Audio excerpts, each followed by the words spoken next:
Assalamualaikum warahmatullahi wabarakatuh. Perkenalkan, nama saya Siti Syaira Nur Safana Audia Putri dengan NIM 1058111001824. Hari ini saya akan mereview suatu artikel yang berjudul Kekerasan Verbal pada Media Sosial Facebook ditinjau dari perspektif penyimpanan kesantunan berbahasa.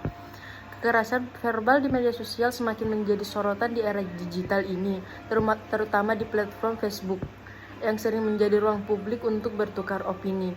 Penulis dalam artikel ini mengeksplorasi bagaimana penyimpangan etika berbahasa ini terjadi, mencerminkan kurangnya kesadaran penggunaan terhadap norma kesopanan. Penelitian ini menyajikan analisis komprehensif yang relevan untuk memahami dinamika komunikasi digital yang seringkali luput dari perhatian kita. Sebagai salah satu platform media sosial terbesar, Facebook telah menjadi ruang interaksi virtual yang memengaruhi pola komunikasi masyarakat modern. Namun di balik kemudahan berkomunikasi yang ditawarkannya, terdapat beberapa permasalahan serius terkait etika berbahasa, yakni maraknya kekerasan verbal. Artikel berjudul Kekerasan Verbal pada Media Sosial Facebook ditinjau dari perspektif penyimpangan dan kesantunan berbahasa memberikan analisis mendalam tentang fenomena ini, mengungkap berbagai bentuk kekerasan verbal yang terjadi, penyebabnya, dan implikasinya terhadap norma kesantunan dalam berkomunikasi.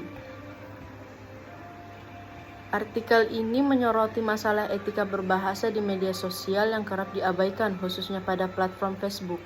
Penulis ini menggarisbawahi bahwa pengguna bahasa yang kurang santun telah menjadi hal yang lazim, mencerminkan kurangnya kesadaran penggunaan terhadap norma-norma budaya dan sopan santun. Meskipun media sosial memiliki sisi positif dalam memfasilitasi komunikasi, dampak negatifnya seperti kekerasan verbal juga tidak bisa diabaikan. Topik ini relevan karena mengungkap bagaimana emosi dan ketidaksantunan memengaruhi perilaku pengguna bahasa. Penelitian ini menggunakan pendekatan deskriptif kualitatif dengan teknik purposive sampling. Data dikumpulkan melalui observasi dan dokumentasi dari berbagai unggahan, komentar, serta gambar di Facebook. Data dianalisis menggunakan proses reduksi data, penyajian, hingga penarikan kesimpulan. Mengacu pada prinsip analisis data kualitatif interaktif yang dijelaskan Sugiono, instrumen utama adalah penelitian sendiri yang mengamati dan menganalisis data. Penelitian ini sangat bergantung pada kemampuan peneliti untuk mengidentifikasi bentuk kekerasan verbal dan menghubungkannya dengan penyimpanan kesantunan berbahasa. Penulis artikel ini mengidentifikasi 6 kategori utama kekerasan verbal di Facebook. Yang pertama ada kata umpatan atau menggunakan kata kasar seperti setan, iblis, dan lainnya. Yang kedua ada eufemisme, sindiran halus namun tetap memiliki maksud negatif. Yang ketiga ada disfemisme, perkataan kasar dengan konotasi negatif yang menyinggung. 4 ada stigmatisasi, pemberian label tertentu untuk menjatuhkan atau mempengaruhi opini orang lain. Yang kelima ada hiperbola, ungkapan yang berlebihan atau menyindir dan mengkritik sesuatu postingan. Yang keenam ada asosiasi dengan binatang, menggunakan perbandingan dengan binatang untuk menghina sesama manusia. Setiap kategori ini dijelaskan dengan contoh nyata dari komentar atau postingan di Facebook. Misalnya penggunaan kata umpatan seperti pengadilan setan atau iblis mencerminkan emosi negatif yang seringkali muncul dari ketidakpuasan atau kemarahan. Penelitian ini menyoroti bahwa kekerasan verbal seringkali tidak disadari oleh pelaku karena dianggap sebagai bagian dari kebebasan berekspresi.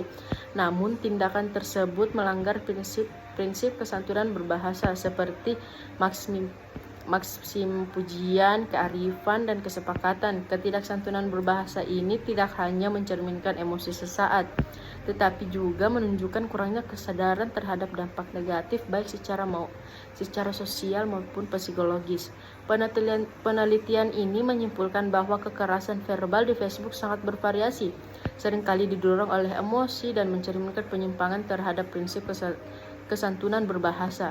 Kesadaran pengguna media sosial terhadap dampak buruk kekerasan verbal masih rendah sehingga diperlukan edukasi tentang pentingnya sopan santun dalam berkomunikasi bahkan di dunia maya.